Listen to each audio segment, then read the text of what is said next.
Seen ads for USDT mining miner simulation that promise you can earn crypto by just tapping your phone. It sounds easy money, but is it actually legit or just another scam in disguise?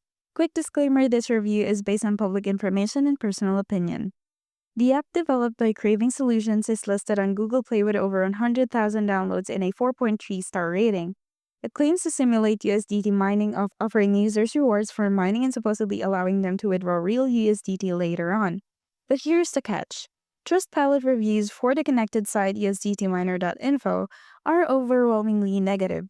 Users say they were misled into investing money only to be blocked from withdrawing.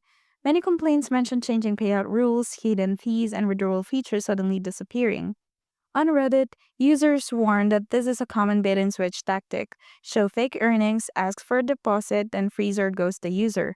Worst of all, USDT can't be mined. It's a stable coin, not a mineable asset, so the entire premise of mining USDT is fundamentally misleading. The USDT mining miner simulation app might look legit on the surface, but it's not a trustworthy way to earn a real crypto. Between fake mining mechanics, scam reports, and misleading claims, it's better to avoid this one, especially if you're looking for actual earnings. Try this app yourself. Did you ever get paid or just get tricked? Drop your stories in the comments, and don't forget to like and subscribe for more honest tech reviews.